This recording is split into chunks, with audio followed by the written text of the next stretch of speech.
تو آپ ایک کام یہ کیجیے گا عامر بھائی جی وہ کیا ہے کہ ہم نے آن ایئر بات نہیں نہیں میں آپ کو بتا میں طریقہ وہی تو بتا رہا ہوں، سن لیجیے. آپ سیلانی ویلفیئر ٹرسٹ کے پاس سے جوابی لفافہ منگوا کر آپ ایک خط بھیج دیجیے اور وہ جوابی لفافہ ساتھ اس کے کر دیجیے گا آپ. تو جو آپ کو جواب یہ دیں گے وہ چونکہ آپ جوابی لفافہ بھیجیں گی تو اسی میں آپ کو جواب مل جائے گا. سیلانی ویلفیئر ٹرسٹ انٹرنیشنل کے پتے پہ بھیج دیں آپ.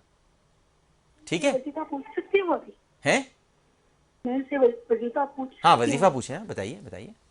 جی مجھے نا میری طبیعت بہت خراب ہوتی ہے ہر روز. مجھے ہر دن کبھی بخار ہوتا ہے کبھی کیا. میں چاہتی ہوں کہ مجھے ایسا وظیفہ بتائے کہ میں خوش رہوں اور مجھے کوئی غم نہ ہو. خوش رہوں اور غم نہ ہو، یہ تو سب کو چاہیے کہ خوش رہیں اور غم نہ ہو. سب کو یہ وظیفہ چاہیے. پورے پاکستان کو یہ وظیفہ چاہیے کہ خوش رہیں اور غم نہ ہو. جی الا بذکر اللہ تطمئن واہ القلوب. واہ سبحان اللہ. اللہ تعالیٰ نے اس بات کی ضمانت دی ہے بیٹا کہ جو میرا بندہ میرا ذکر کرتا ہے میں اس کے دل کو قرار عطا کرتا ہوں. بس آپ نے جو بات کہی اس کا بہترین حل یہ ہے کہ اپنی زبان کو اللہ تعالیٰ کے ذکر میں مصروف کر لے سبحان اللہ. اور دن میں ہزاروں مرتبہ وضو بے وضو اپنی تمام حالتوں میں یا اللہ ہو یا رحمان ہو یا رحیم ہو کا تکرار کریں. انشاءاللہ اس کی برکت سے آپ کے دل میں خوشی بھی داخل ہوگی اور آپ کے غم چلے جائیں واہ گے. واہ سبحان اللہ. کیا خوبصورت بات آپ نے. الا بذکر اللہ تطمئن القلوب. اور وظیفہ تو آپ کو بتایا، اس کے ساتھ ساتھ آپ یہ بھی اگر آپ کی اجازت ہو تو سبحان اللہ و بحمدہ سبحان اللہ العظیم یہ بھی پڑھا کریں. بہت یہ انبیاء کو بڑا محبوب تھا. یہ سبحان اللہ و بحمدہ سبحان اللہ العظیم. السلام علیکم. وعلیکم السلام. عامر بھائی شعیب بات کر رہا ہوں. جی فرمائیے. وعلیکم السلام. عامر بھائی میں ایک جگہ پہ جاب کرتا تھا، 25 سال سے جاب کرتا تھا. اللہ تعالیٰ نے مجھے پیسوں سے نوازا تو میں نے وہ پیسے وہاں انویسٹ کیے. انہوں نے مجھے دودھ میں سے مکھی کی طرح نکال کے پھینک دیا. میرے ساتھ زمین لے کے خریدی، زمین کھا گئے. نہ مجھے پیسے دیے نہ پوچھ دیا. آج میں اتنا پریشان ہوں، میرے گھر کا چولہا نہیں جل رہا اور میں کسی پیسے کے لیے جاتا ہوں تو میرے ساتھ اس طریقے سے بات کرتے جیسے میں زکوٰۃ مانگنے کے لیے جا رہا ہوں اور وہ ہر طرح کی عیاشیاں کر رہے ہیں، سب کچھ کر رہے ہیں. میں اتنا بیمار ہوں لیکن اس کو خدا کا خوف نہیں ہے. میں اتنا پریشان ہوں. خدا کے واسطے میرے لیے کوئی ایسا وظیفہ بتائے کہ اللہ تعالیٰ میرے گھر کا چولہا جلا دے. میں اتنا پریشان ہوں کہ میں کسی کو بتا نہیں سکتا. نہ میرے آنسو بھی سوکھ گئے رو رو کے. نمازیں پڑھ پڑھ کے اللہ سے دعا کرتا ہوں بس اللہ تعالیٰ میری دعا سن لے اور مجھے معاف کر دے اگر مجھ سے کوئی غلطی ہو گئی اور میرا کام کرا دے. میں بہت پریشان ہوں عامر بھائی، بہت پریشان ہوں. میرے گھر آپ کے بچے کتنے ہیں؟ والدہ بھی مجھ سے پریشان ہے بیچاری. آپ کے بچے کتنے ہیں؟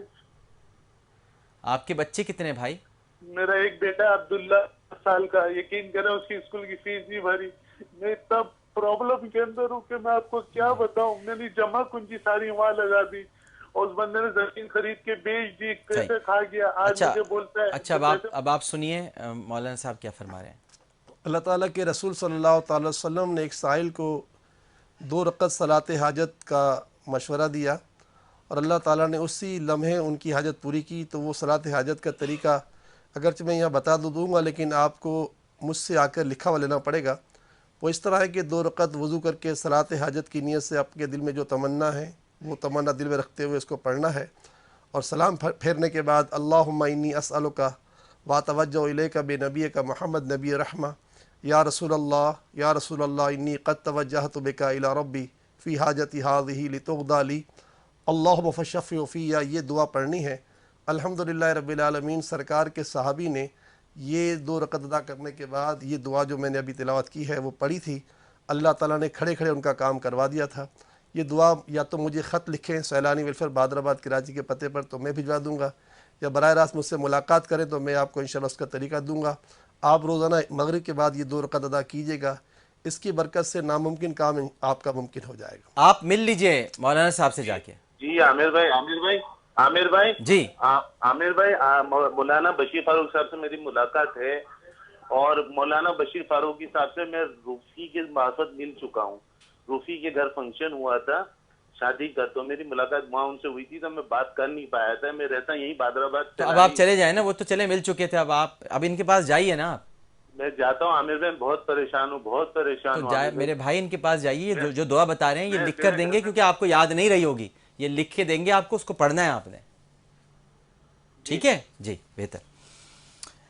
اب ناظرین آپ یہ دیکھیے کہ لوگوں کے کتنے مسائل ہیں مولانا صاحب لوگوں کے مسائل دیکھیے اور خود کش حملہ کرنے والوں کو شرم اور حیا نہیں ہے کہ کن لوگوں کو مار رہے ہیں، جو ویسے ہی مرے ہوئے ہیں، جو مسائل میں ہی مر گئے ہیں، مسائل نے جن کو مار ڈالا ہے ان کو آپ مار رہے ہیں۔ ابھی نماز جنازہ میں جو کھڑے ہوں گے وہ کون لوگ ہوں گے؟ ابھی آپ یہ مولانا صاحب فرما رہے تھے ابھی پروگرام میں جب تشریف لائے کہ جو نماز جنازہ میں شریک ہونے گئے انہیں کیا پتا تھا کہ ان کا بھی جنازہ پڑھا جائے گا تھوڑی دیر بعد۔ یہ کیسی عبرت انگیز بات ہے۔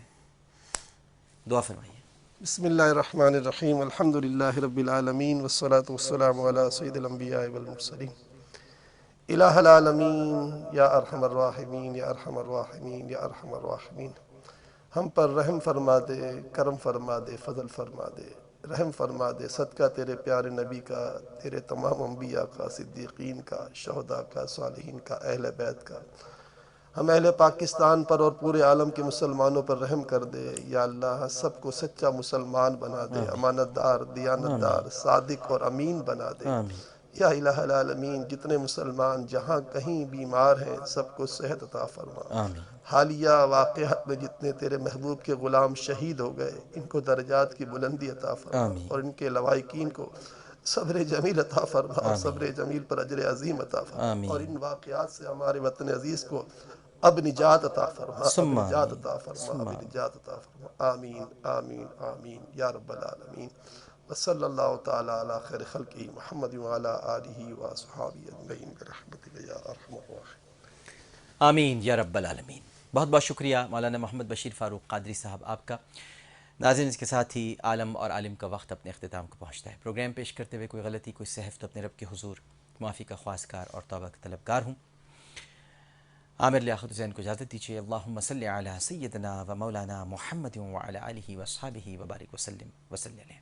کل جمعرات ہے، جمعرات کا روزہ ضرور رکھیے گا جو رکھ سکتے ہیں، اس لیے کہ شعبان ہے اور پھر اس میں جمعرات ہے، اور پھر ایک کنٹینیوٹی کے ساتھ آگے بڑھتے جائیں، جمعرات، جمعہ، ہفتہ، اتوار، پیر تک جائیں، کیا بات ہوگی ماشاءاللہ۔